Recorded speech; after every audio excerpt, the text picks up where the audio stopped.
nagtatanong unsa aming bayan sa gitnang kanluran na aking pinagmulan.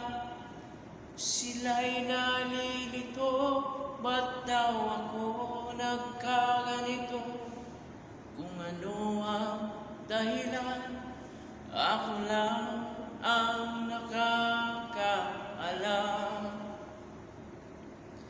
Magulang ko'y ginawa na ang lahat ng paraan upang mahiwalay sa aking natutunan. Subalit iniwan ko ang ibinigay na karangyaan. Kung ano ang dahilan, ako lang ang nakakaalam. Musika ang buhay na aking tinataglay. Ito rin ang dahilan kung ba't ako